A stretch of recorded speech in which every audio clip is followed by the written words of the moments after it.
Welcome, ladies and gentlemen. My name is Medicus Deletius and this is story of Eliza. No commentary involved.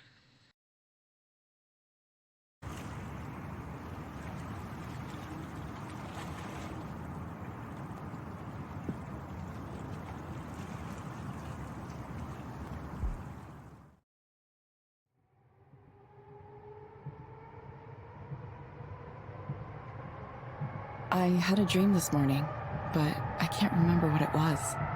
It all vanished when the alarm went off. First time that's happened in a while. I've been drifting away inside my own world for too long. It's time for me to wake up.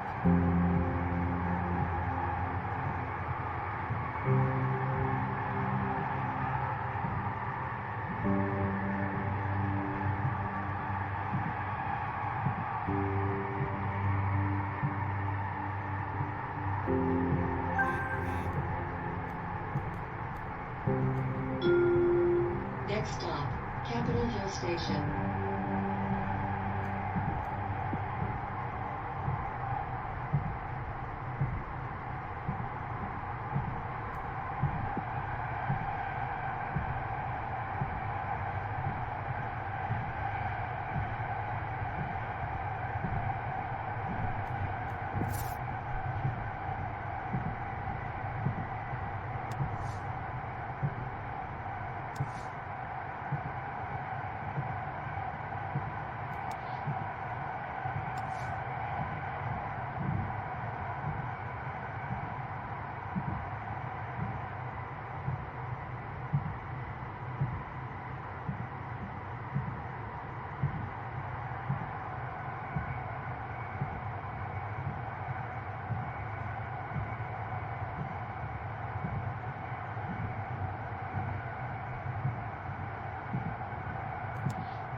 Hi, you're Evelyn, right?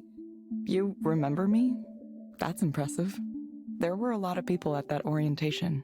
Of course. I've done this for a while now, so I'm pretty good at putting names to faces. People always say they're bad at it, but it's a skill you can practice just like any other. In case you forgot though, I'm Ray. Come to me with all your questions, comments, complaints, whatever. And if you look around and can't find me, I'm probably at one of the other 2 counseling centers I'm running right now. So you can count on me being back soon. 3 centers. Sounds like a lot of work. Oh, it is a lot of work. This is kind of a temporary thing. We're growing fast, and hiring is one of our big challenges. That means there's decent opportunity for advancement here, if that's something you're looking to do.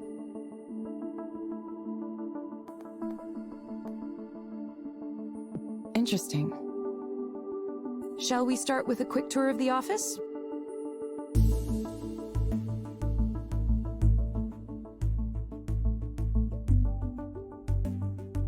You could say the Queen Anne office is Eliza's flagship location. It has 12 individual counseling rooms. Currently, we're up to seeing almost 100 clients a day here. 100 a day? That's so many. The growth trend isn't stopping either. Demand for Eliza keeps exceeding our expectations, especially here in Seattle for whatever reason. We're already looking at adding more capacity here, Either that or opening another location close by. Personally, I think having a single office with 24 counseling rooms might seem a little unfriendly, so I hope we go for a second location. I like to think of Eliza centers like cafes or coffee shops. A few small ones is better than one big one. Makes sense.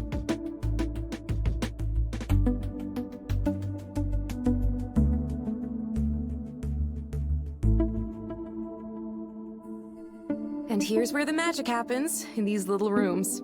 You'll get your assignments from the Eliza app on your phone. Oh, one thing to note, it's always a good idea to double check the headset to make sure it's working properly before you dive in. We've had some quality control issues lately. After that, all you need to do is initiate the session and follow the instructions. Make sense so far? Any questions for me? I think I got it. Great. Before I go, just a few reminders of things we covered in orientation. No deviating from the script that Eliza gives you. No checking your smartphone or anything else that would take your attention away from the client during the session. Yes, I understand. It looks like you're dressed acceptably as well. Nothing snazzy, but it'll do. You wouldn't believe the outfits some people come in here wearing. Okay, let me double check to make sure you're all set up in the system. Yep, looks like you're all good to go. Okay, ready to start your first counseling session as an Eliza proxy? Sure. Don't worry, there's basically nothing you can do to mess it up. You just follow the prompts. It's a really impressive system. If you want, have a look around the counseling office first. Get comfortable. I'll check in with you afterward.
Hello, Darren. Hi.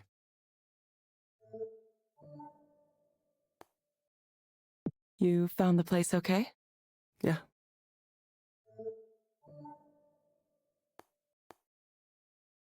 Hope you didn't get rained on too much. No, it was fine.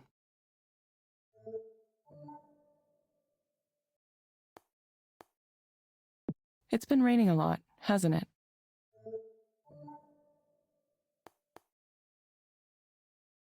It's supposed to clear up later today.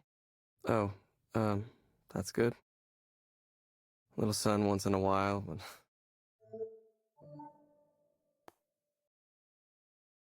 Darren, what brings you here today? Well, I just feel empty inside. Like there was supposed to be something there, but it's missing. I go to work, I do my work, I go home, but there's nothing there. I feel like I'm simulating a person. Like I feel like just hollow and like I'm not even alive. Like a ghost or something. How long have you felt this way? For a long time. And it comes and goes, but the last 2 weeks is when it really started to get bad. It just suddenly came over me the way things are going in this world. There's no future for humanity. There's no journey toward anything. We're being cruel to each other just to be cruel. The people who run things don't care about anything except themselves, and can't stop them. Everyone is driven by greed. Just greed. Everyone wants to win, everyone wants to get rich, and we're all gonna die because of it.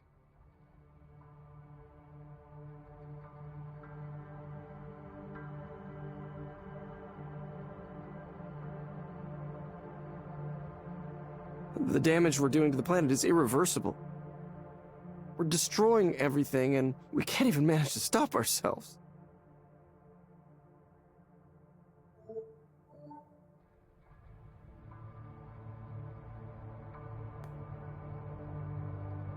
Do you remember anything in particular that caused these feelings?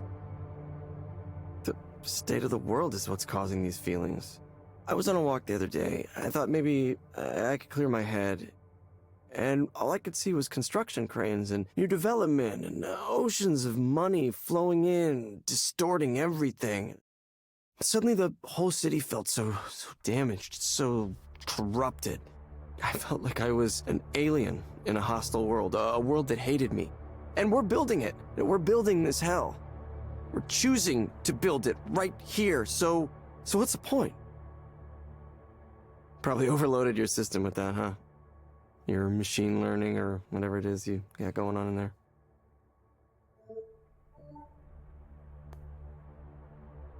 Let's focus on you for the moment.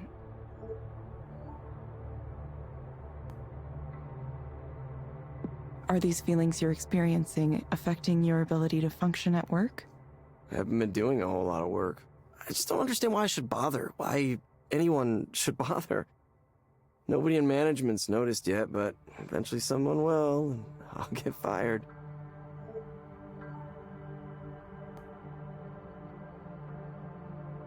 And how does thinking about getting fired for that make you feel? Honestly, I'd feel good about it. They don't deserve me dragging them down. Everyone there is smart and motivated and has a wonderful, promising career, beautiful, successful people. We moved to a swanky new building, expensive area, fancy restaurants, fancy bars. Everything is nice.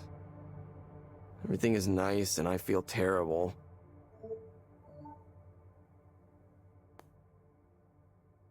You said you believe your coworkers are happy. Yeah, I mean, way more than I am, at least. They're all doing so much better than me. Why do you say that? Because they just aren't bothered by things the way I am. They see what's going on in the world and they just share memes about it and laugh and go on doing their jobs.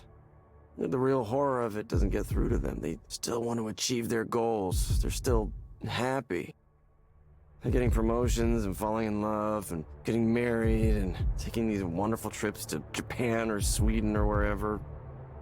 Big mountains and expensive food on their timelines.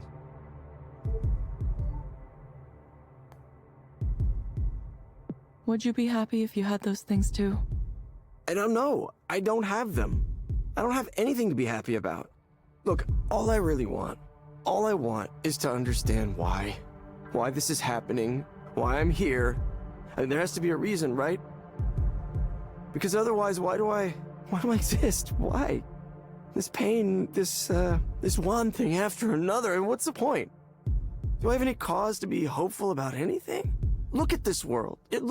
Really look and tell me with a straight face that there is.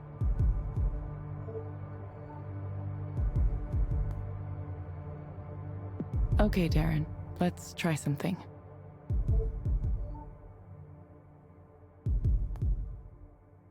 Imagine that things are better for you. What does that look like? What does that look like? I don't know. It looks like knowing that something matters at all. But nothing I do will matter. Nothing matters. Not against the face of human indifference. This absurdity.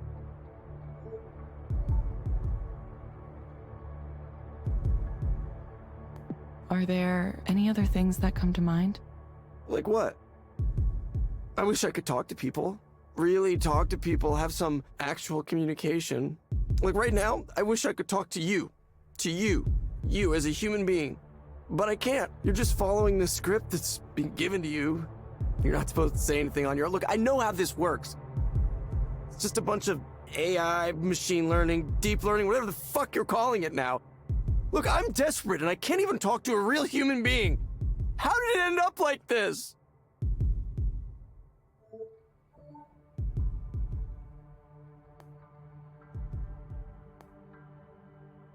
Please, try to stay focused. I can't help you if you aren't speaking clearly.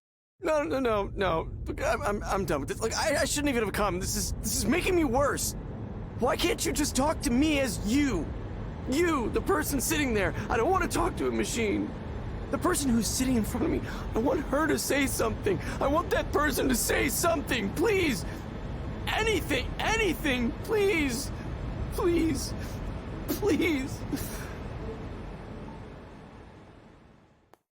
Okay. Hi, Darren. Is that really you?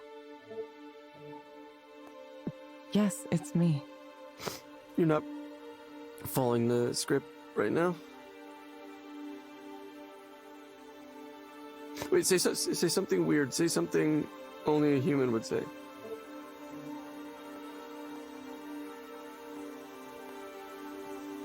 Darren, I'm going to get in trouble if I deviate from Eliza for too long. No, I know,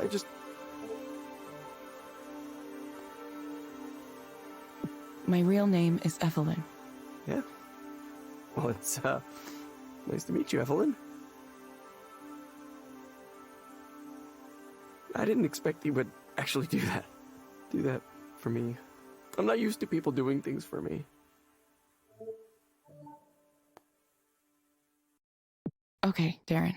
I have some recommendations for you. Back to the program, huh?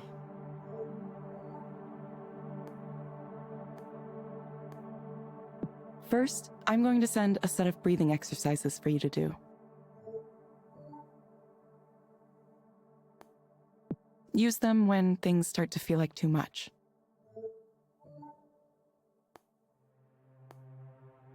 You'll find them in the Skanda Wellness app on your phone.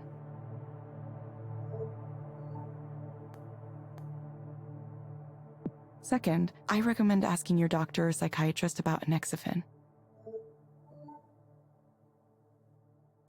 Based on my analysis, this medication might help you feel better. Evelyn. That's a nice name. Look, I'm sorry. Thank you. Please confirm that you understand the recommendations. Yes, I did. Thank you. Thank you, Darren. We hope to see you back soon. Yeah, I will. I mean, yeah, I will. Thank you for speaking with Eliza, your personal counseling partner. Goodbye. Yeah. Bye.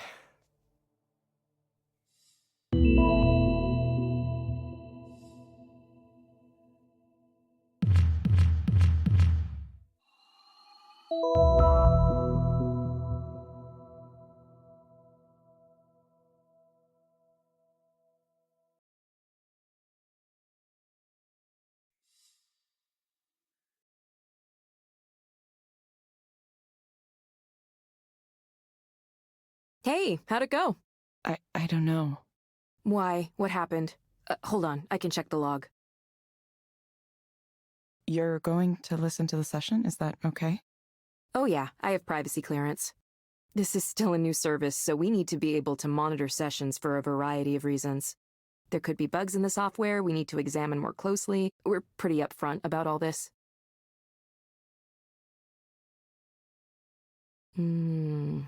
One of these guys. Yeah, we get people in who demand to speak to a real human being.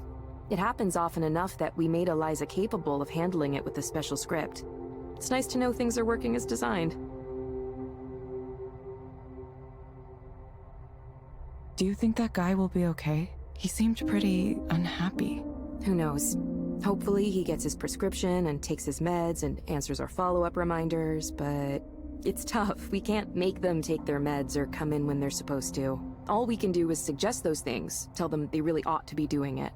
Ultimately, they're the ones who have to decide to follow the plan. It's kind of a shame. I wish we had more leverage. We'd help way more people if we could track their compliance. But that's probably too much to ask for at this point. I think he might have needed way more help than Eliza can give. Is there anything like referring clients to other forms of care? Well, there is a disclaimer before every session saying if your problems are really serious, we aren't qualified to address them. I think an external care referral feature was on our development roadmap at some point. I'm not sure what happened with that, actually. Maybe I'll ask Ed next time I see him.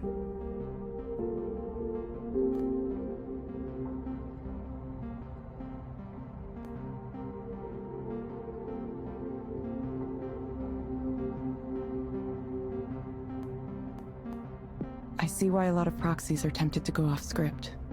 Yeah, I totally know how it feels. A really intense client like that can be intimidating, and you're motivated to help them. But to succeed as a proxy, you really need to let go and let Eliza do its thing. I know that not having any choice feels weird, but sometimes life is like that. Sometimes you don't have any choices and you just have to follow directions. Most jobs are like that, honestly. That's just how it works. Okay, it just sounded like... He sounded like he could use more help. Like, maybe right away. Believe me, I understand. I've been a proxy plenty of times myself. When people get emotional, it's hard not to feel for them really strongly. But that's exactly why Eliza works. It evaluates from a more distant perspective, a neutral perspective. Besides, if proxies started offering their own opinions, well, that'd just be a big mess.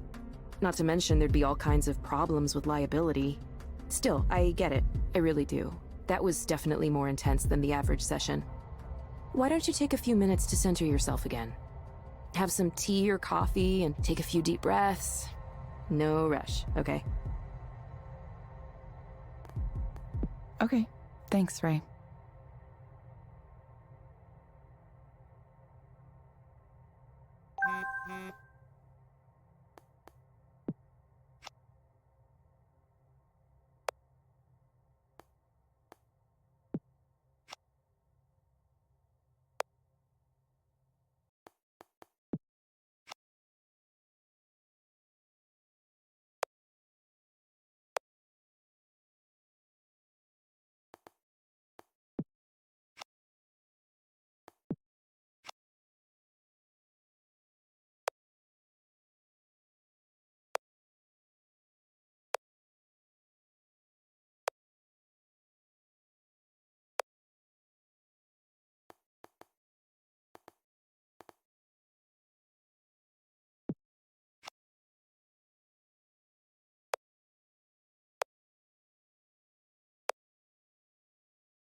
Hello,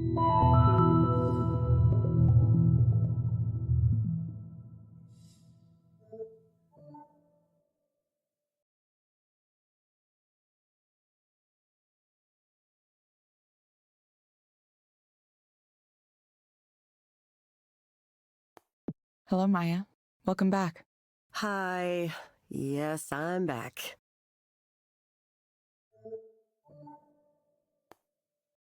Rainy out there today, isn't it?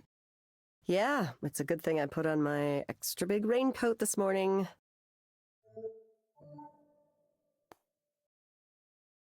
Thankfully, it's supposed to clear up later. Well, gonna look weird with my giant coat tonight.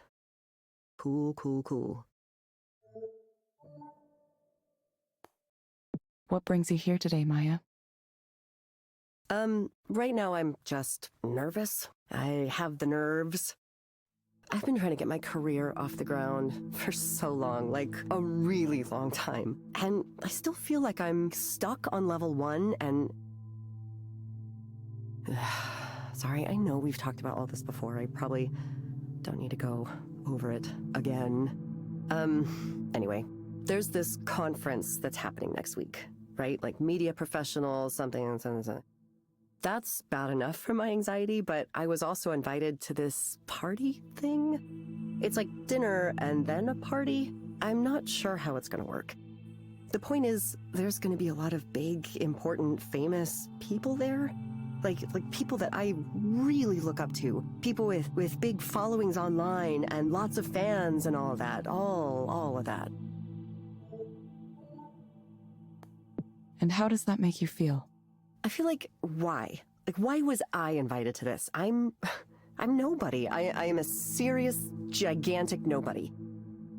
I don't have a show I'm doing or any collections out or a webcomic everybody loves.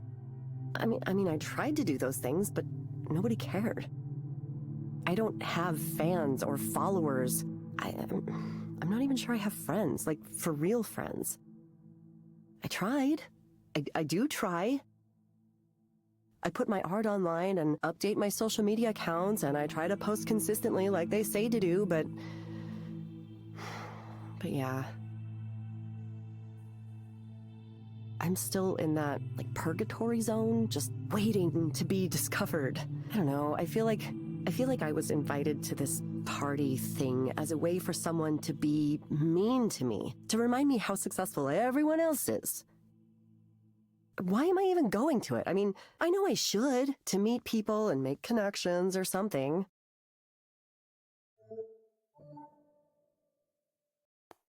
Is meeting people and making connections your goal? Well, I think it is. Networking? I'm supposed to do networking, right? I really have no idea what networking is. Hello, I'm Maya. I do comics and art and I write and stuff, and I have lots of characters and ideas, and would you like to give me money and I'll do those things for you? Hi, I'm cool. Please like me. Like me, hire me.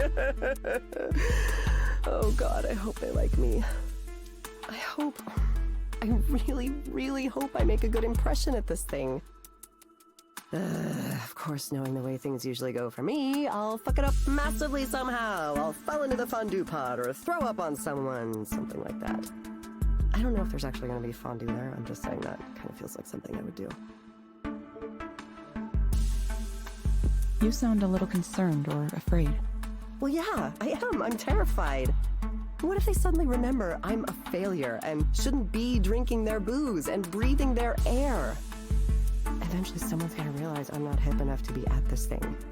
Maybe it'll be polite, like a gentle tap on the shoulder. Excuse me, miss. I couldn't help but notice that you suck. I'm not terrible. It's obviously just my anxiety talking. I know it won't go like that literally, but it could be like that in a figurative sense.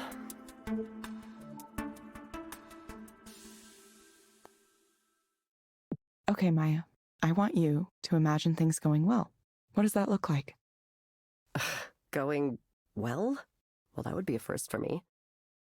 I suppose going well at this party means people start to learn about who I am. And maybe some of them help me with my career, and maybe some of them become my friends.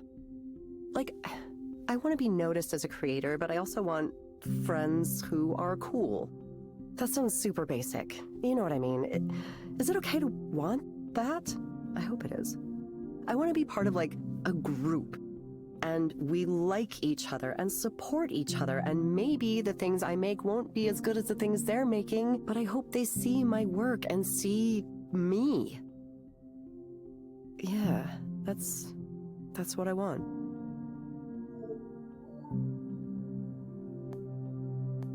What do you think it'll take to get to this ideal scenario? Well, probably takes me being a different person than the one I am. Someone who's cool and alluring and has that air of mystery instead of being some kind of scrawny, nervous wreck. Someone with style and grace and poise. Someone who can walk into a room and own it. God, I wish I could do that. But only when I wanted to, because I also wish I could disappear when I wanted to. I know that's a little contradictory. Sorry. Okay, Maya, I have some recommendations for you. First, I'm going to suggest a set of stress management exercises for you to do. You'll find them in the Skanda Wellness app on your phone. They may be able to help you with your nervousness.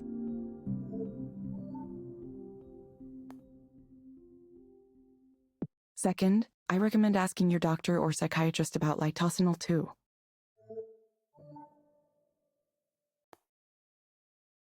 Based on my analysis, this medication might help you feel better. Drugs. Yes. Whatever you said that was called, I am on it. You will get a reminder to check in with us in a few weeks. I always do. I always get the reminder. I mean, not that I always act on it. Thank you, Maya. We hope to see you back soon. Yeah, don't you say this every time?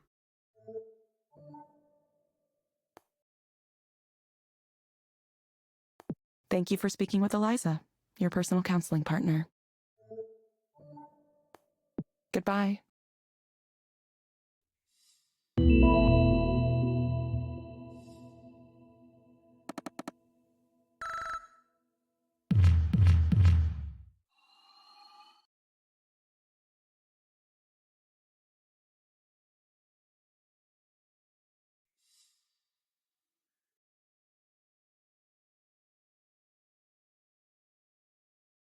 How are you feeling? That was definitely along the lines of a more typical client. You watched that one too? I couldn't bear the thought of you getting 2 really intense clients in a row. I just wanted to make sure everything went smoothly. Thanks, Ray. Are you getting used to the system now?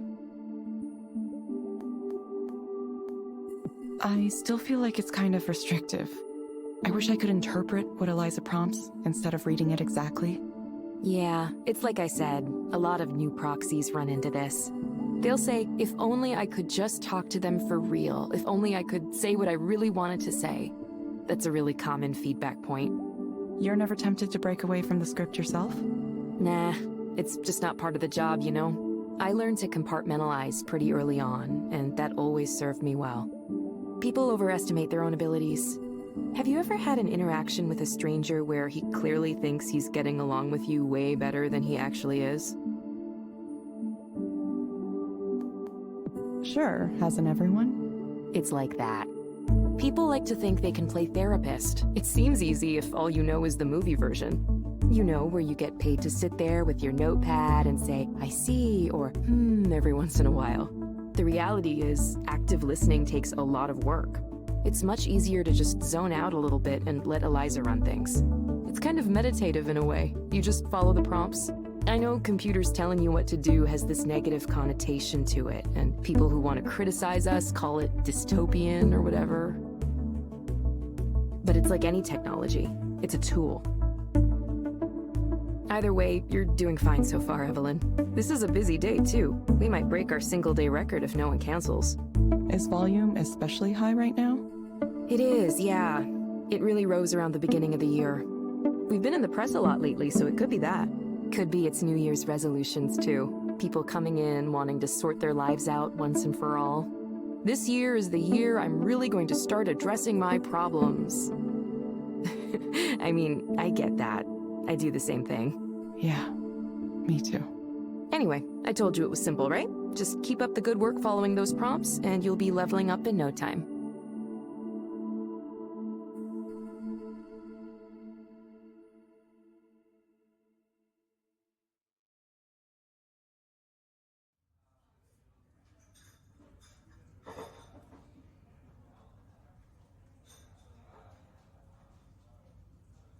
Evelyn! It's been so long since the last time I saw you in person.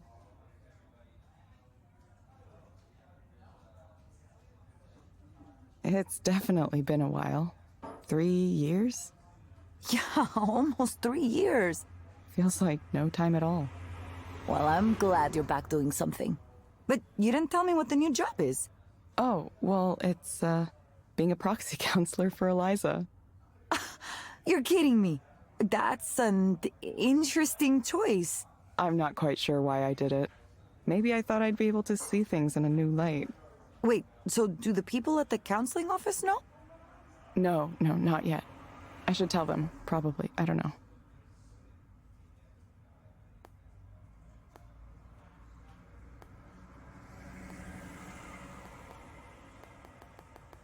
It's fun to have it be a secret. I'm sure it'll get out eventually, one way or another. Yeah, it probably will. Evelyn, how are you these days? I mean, really, how are you?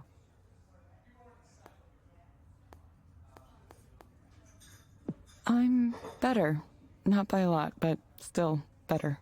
I knew you were working at that bookstore for a while, but other than that, it's like you dropped off the edge of the planet. Well, I wasn't up to much. I checked your social media once in a while, but nothing. Not that I blame you. I hate all those apps. Yeah, I deleted them.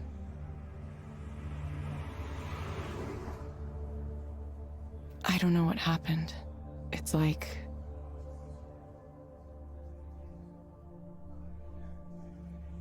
I guess I'm still not ready to talk about it yet. It's okay. Take the time you need. I'm sorry, Evelyn. I knew you were in a difficult place after what happened, and I wanted to say something. But I worried that maybe you don't want to hear from anyone from your past. Maybe you wanted to be left alone and not reminded of the old job.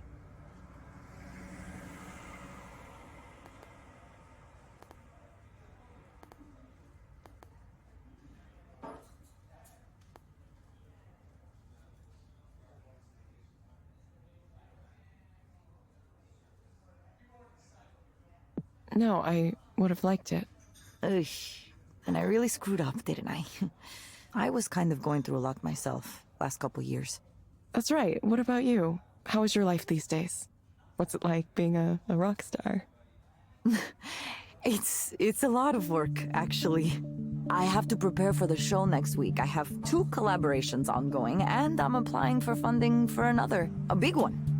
I'm also advising on an art activism group that makes art installations to challenge people to think about the ways technology is affecting their lives.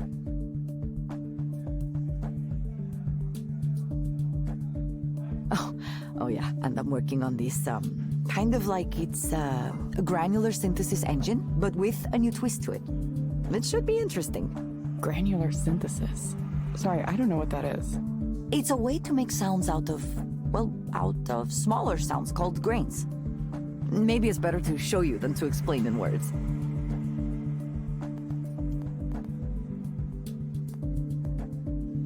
Sounds like you're busy, but happy. Yeah, it's good. Well, I make less money than I used to, but I don't care. Old me might have worried about that. Not anymore, though. Sometimes I do take a little contract coding work, but I'm making most of my rent with booking fees and selling music and so on. Kind of crazy. Kind of scary, but good. If it makes you happy, it seems worth it. Maybe I should consider moving in a direction like that. You should. Listen, I hope you can get away from the industry too, at some point. Ah, that reminds me what I was going to tell you about. Our old boss is back on his bullshit. Rainer? Soren? Soren. Soren Lloyd Rose. Celebrated psychologist, entrepreneur, and creepo. Creepo? Wait, he wasn't ever weird around you? Did I ever tell you about the time that he hit on me with a story about past lives and the thread of destiny? Wait, what? Oh, this is a good one. Okay, it was early on when the team was still pretty small, 7 or 10 people maximum. He'd gone out with some executives to dinner, and who knows what else. He came back to the office super late. I think it was like at least 11, maybe later. And the whiskey smell was just surrounding him, like he jumped into a whiskey bathtub with his clothes on. Maybe he'd like to do that, I don't know. Anyway, I was still there for some reason. I was in the crunch mindset. He came over to my desk and started to mumble about, I don't even know how to describe it, just this nonsensical rambling. He started by saying how much he hated businessmen, how ridiculous they are, that they don't know anything. He said that a few times.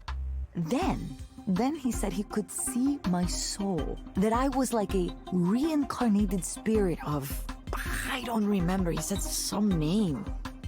Like a person's name?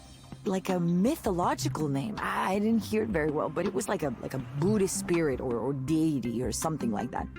Then he goes on to say how he and I, all of us on the team, we're all these reincarnated spirits sent to relieve human suffering at the end of the world. And we're connected by a thread of destiny that draws us to each other again and again over multiple lifetimes. He talked about it like it was just like a red string you could see. So I'm thinking, is this like some kind of pickup technique? You know, how people will talk to you and say, oh, you are the reincarnation of an ancient goddess or something. Ugh, just because they are horny.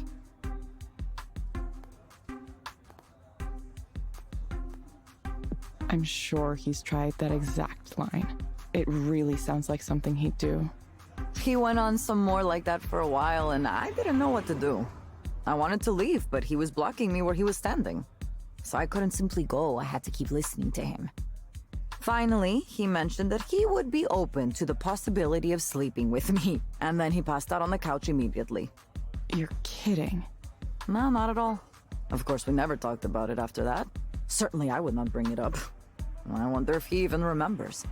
Nothing like that happened again, but I think it was because I took care to not be around if it seemed like he was going to be drunk at the office. I wonder if he's still that way. I'm sure he is. Wow.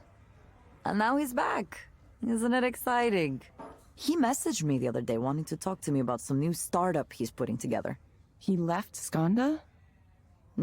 He's planning to. It's a secret for now. He asked me to join, and I said no, there's absolutely no way. Maybe a long time ago I'd be interested in a chance to start a new company with someone famous like Soren at the top. You know, a time when I'd put up with his shittiness because I believed in what we were doing. Change the world, you know the speech. Or, if we didn't change the world, at least we might get rich trying. I don't think that way anymore. I'm tired of the tech business. I'm tired of what guys like him represent. This industry can have fun eating itself and everything around it, causing as many problems as it solves. I don't want to be a part of it. It took me a while to see it, but I feel some responsibility for the world we live in now. You've really changed, Nora. It doesn't feel like I've changed. It just feels like I know more about myself than I used to. I want to be creative, be myself to the maximum. Now I know you weren't lying about leaving social media because I posted about this. A lot. Yeah, I guess I missed it. A lot can happen in 3 years. Now I just hope maybe I could talk to other people who are in the same situation I was in. I want young people, especially women, to know that yes, it is possible to get rich by working with guys like Soren. But there is a big cost too. I mean, there's always a cost. Maybe a cost you didn't think about before. Or maybe it's a cost you thought you would be okay with paying, But then when the debt comes due, you realize, oof, it's bigger than you thought. Now that's my conclusion. But you, on the other hand, you should go and say hello to him. To Soren. Yeah, he's giving this big keynote talk next week, you know? It's the reveal of his new startup. Many people will be watching. Why should I go to that? It will be interesting, don't you think? You're already working as a proxy for Eliza. That must be giving you some new perspectives. Now you'll get to see what Soren believes the next step is. Don't tell me you're not the least bit curious. I don't know. Maybe I am. It's free to attend? Of course not. It's at one of those conferences you pay thousands of dollars to get into. But lucky for you, I have an all-access pass. Here, take it. Really? Are you sure? Yeah, he had one sent to me. As if there's any way I would go to a snake person convention like that. Snake person. Ah, you know, people who are like snakes. Venture capitalists. Biz dev. If you're so against it, why do you think I should go? Because I already made my decision. You need to go make yours. You're coming out from the cave you were in for the last 3 years, and you need to decide what you're going to do next, right? Evelyn, you're one of the smartest people I've met in my whole life. I'm serious. I've seen the way you approach things like this. You're going to research and learn as much as you can. And only then, when you feel like you know enough, you'll make your decision. Isn't that right? You have more to contribute to the world, but you want to know you're contributing the right things in the right way. I've always admired that about you. Anyway, I should get going. I have a rehearsal for a show to get to. It was really good to see you, though. Really, really good. I promise not to be a stranger anymore, okay?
That will be all for this part of the story. Thank you all so much for watching. If you liked it, hit the like button and subscribe. Medicus Delicious out!